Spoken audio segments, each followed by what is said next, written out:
Hey guys, Jin here.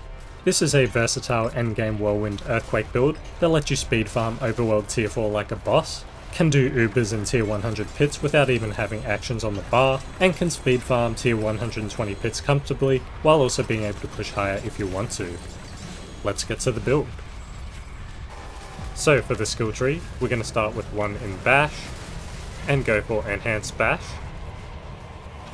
Then we're going to go 1 in Whirlwind, and we're going to grab our Furious Whirlwind. We want that bleed damage. Then we're taking 1 into Pressure Point, and 3 into Warpath. Then in our defensive skills, we're taking 5 into Ground Stomp, and going for Strategic Ground Stomp. This is going to help with our Wrath of the Berserker uptime.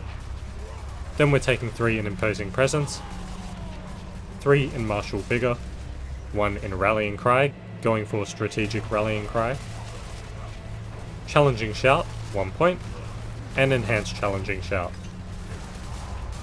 Then in our brawling skills, we're going to take 5 into Warcry, going for Power Warcry. Then we're going to take 1 into Raid Leader, 3 into Guttural Yell, and 3 into Booming Voice. We're also taking 1 into Swiftness, although this can also go into Raid Leader here. Then we're taking 3 into Aggressive Resistance, and leaving the Prolific Fury as we get enough from our Helm. So in our Weapon Mastery skills, we're taking 3 into Pit Fighter, 3 into Slaying Strike, 1 into Thick Skin, 3 into Counter Offensive, and we're leaving Defensive Stance as we also get enough from our items. Then in our ultimate skills, we're taking 3 into Heavy Hitter, 3 into Heavy Handed, 2 into Invigorating Fury, and then we're going for 5 in Wrath of the Berserker and the corresponding nodes. And lastly, our key passive, we're going to go for Unconstrained. Next up we have the Paragon Board. So for the Paragon Board, we're going to start with Executioner in our first board. So that gives us an increase in damage for the legendary bonus. We get damage with polearms, and also while wielding a polearm, we get 15% increased damage multiplicative. For our second board, we're going for Decimator. So each time we make an enemy vulnerable, our damage is increased by 20% for 5 seconds.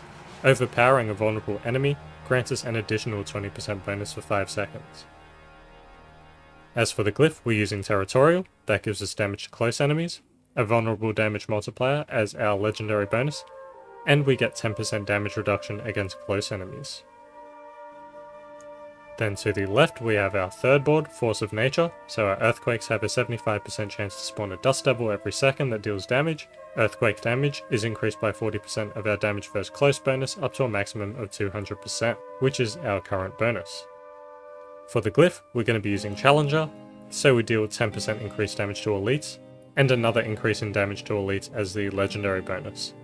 Also, we're granted bonus to all normal nodes within range, so that would be the stat nodes.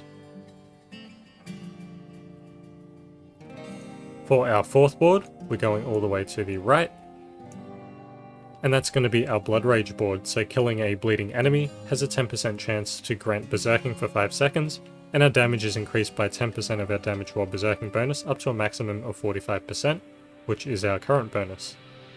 For the glyph, we're going to be using Martial, so that grants an increased bonus to all magic nodes within range, which are the blue nodes. Additionally, after casting a shout skill, the active cooldown of every other non-shout skill is reduced by 2 seconds, and the legendary bonus is an increase in damage, which is multiplicative. For our fifth board, going back to our Decimator board and then up, and it's going to be the Weapons Master board. So swapping weapons grants 8% of our maximum fury. We deal 30% increased damage to injured and healthy enemies. As for the glyph, we're going to be using Rumble, so that gives us an earthquake damage increase, as well as a multiplicative increase in earthquake damage as the legendary bonus. And additionally, we deal 10% increased damage to bosses and crowd controlled enemies for each active earthquake, up to 50%, so 5 earthquakes being the cap. Pretty straightforward for the Paragon board. Alternatively, if you don't happen to have Executioner leveled up just yet, you could swap that with Ire, and that will give you damage to close enemies multiplier, damage while berserking based on how much strength you take within the cliff range, and while berserking you take 10% reduced damage from elites. So that's it for the Paragon board. All of this will be in the build planner in the description below, along with everything else involved with the build. Next up, we have the Mercenaries. For our hired mercenary, we're using Subo, and we're going to take Wire Trap, Ready at Hand, Cover Fire, and Opening Fire. And as our reinforcement, we're going to take Rahir, and we're going to be using Crater as the skill, and we're going to attach that to our Ground Stomp, although you can also attach it to any skill. Next, for the expertise, we're going to be using the two-handed axe expertise here, so that gives us 10% multiplicative increased damage to vulnerable enemies, and 10% additive increased critical strike chance against vulnerable enemies. Next up, I'll go over the witch powers. As our main witch power, we're going to be using Piranado, although if you're finding survivability to be a problem, you can swap that out for the cycle. This is especially helpful in higher tier pits. But as is, for overall content, I'll be using Piranado. For our normal witch powers, I'm going with Soul Harvest, Hex of Whispers, Aura of Siphoning, Hex of Shattering, and Shaken Soul. That wraps it up for the witch powers. Now the gear. So for the gear, we're going to start with the Helm. We're going for the Ugly Bastard Helm here, and we're going to try and masterwork the Aggressive Resistance. This helm is a huge damage multiplier. While berserking, our direct damage dealt is converted into fire, and we also deal 80 to 100% increased fire damage. As for the gems, we're going to socket in the rubies here for the strength. Next, we have our chest piece, the Mantle of Mountain's Fury, and we're going to try and masterwork the chance for Earthquake to deal double damage. That's basically the main thing we're using it for. Getting all that extra armor and ranks into defensive stance is just a bonus. And just like the helm, we're going to socket in rubies for the strength. Alternatively, you can use a Shroud of False Death and masterwork the all stats. For our gloves, we're going to be using Fists of Fate, and we're going to try and get a Great Affix on the critical strike chance and masterwork that if possible. Although of course having Great Affix on everything is better. Most importantly, you want that unique aspect to have a high roll, so your attacks will deal 1% to 200 to 300% of their normal damage, 300% being the goal of course. Next up we have the pants. We're going to be using normal pants here. We're going to look for something with strength, maximum life, and resistance to all elements. Resistance to all elements being the key thing we want here, and try and masterwork that if possible.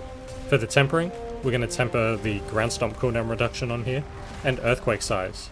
And for the aspect, we're going with Concussive Strikes, so damaging an enemy has up to a 20% chance to daze them for 2 seconds, and we deal 5 to 25% increased damage to dazed enemies. And just like our helm and chest piece, we're going to be using rubies in here for the strength. Again, you want to masterwork the resistance to all elements, and prioritize Great Affix on that if you can. Second best would be strength, and then Ground Stomp cooldown reduction. For the boots, we're going to be going for some normal boots here, and you want to be looking for boots with strength, resistance to all elements, or movement speed, depending on how much resistance to all elements you have on your pants, and then ranks into Warcry. As for the masterworking, you want to go for the masterworking in the Warcry. Tempering, we're going to be going for movement speed and Earthquake size. And for the aspect, we're going to go for Exploiters, so we have 20% increased crowd control duration, and while enemies are unstoppable, we deal 25 to 45% increased damage to them. Now we have our first two-handed weapon, the Bludgeoning weapon. We're going for a standard weapon here, looking for strength, maximum life, and vulnerable damage. As for the tempering, go for damage to close enemies, and ranks into heavy hitter. As for the masterworking, masterwork the ranks into heavy hitter. For the aspect, we're going to be using the aspect of Incendiary Fissures, so our Earthquakes deal 80 to 120% increased damage, and the damage is converted into fire, which synergizes well with the helm. For the runes, you'll be using Back and Tech, so whenever you travel 5 meters, you invoke the Barbarian's Earthquake, and that will allow you to walk around and kill everything with Earthquakes without having to use any actions at all, and that works up to tier 100 pits. But if you are pit pushing 120 plus, Then you would remove back, and you would replace it with Igni.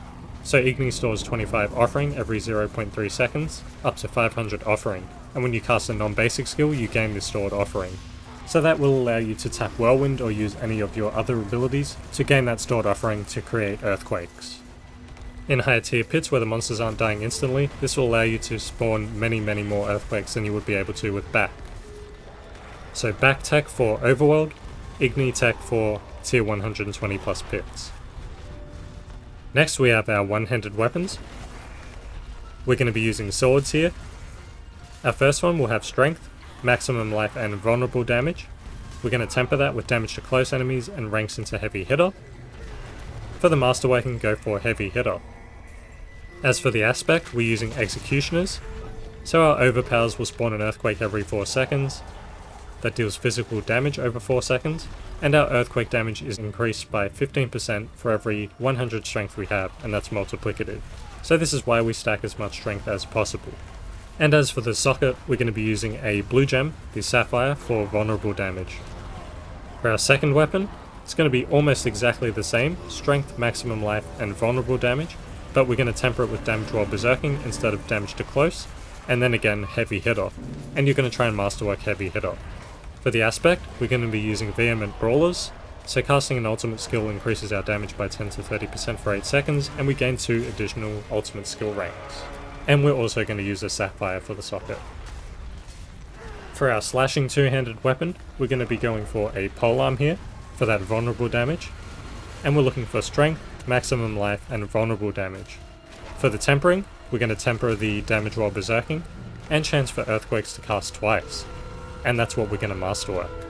As for the aspect, we're using the aspect of earthquakes, so ground stomp creates an earthquake, damaging enemies for physical damage over 4 seconds, and while standing in earthquakes, and for 4 seconds after, we deal 40 to 120% increased damage, and also our earthquakes deal 40 to 120% increased damage, so huge multipliers here. For the runes, we're going to be using Knock and Cry, so whenever we inflict a single crowd control we gain 5 offering, double that if it isn't a slow or a chill, and when we gain 300 offering, we invoke the Spiritborn's Vortex skill, dealing damage and pulling all enemies in. This actually activates very quickly, even though it seems like it's a lot, and Overflow increases the pull range up to 50%. So really handy to group up the enemies for our earthquakes and ground stomps, etc. Next up we have the Amulet. We're going to be using a normal Amulet with strength, ranks into heavy-handed, and ranks into counter-offensive, instead of maximum life. And you want to temper this with Wrath of the Berserker cooldown reduction, and Earthquake size, or damage while Warcry is active. As for the masterworking, go for the strength. Aspect-wise, we're going to be using the aspect of Bull Kathos, so while standing in earthquakes, and for 4 seconds after we gain 30% increased damage reduction. Also our earthquakes deal 30 to 90% increased damage. For the gem, we're going to be using Duststone, so for each aura or hex an enemy is inflicted with, they take 2.5% multiplicative increased damage from us. It also gives us 160 armor and 8% resist all, just like all of the occult gems. For our first ring, we're going to be using the Ring of Starless Skies. Gives us attack speed, critical strike chance, lucky hit chance and ranks to core skills. We're going to try and masterwork the critical strike chance. And this also gives us an awesome unique aspect, so spending our primary resource reduces the resource cost of our skills and increases our damage by 10% for 3 seconds, stacking up to 50%. And for the socket, we're going to be using the Duststone Occult Gem, so for each rank in our equip unique witch power we gain 3% damage reduction and 0.5% maximum resistance to all elements. And for our second ring, we're just using a standard ring with strength, maximum life and critical strike chance. We're going to temper that with Wrath of the Berserker cooldown reduction, and damage while Warcry is active.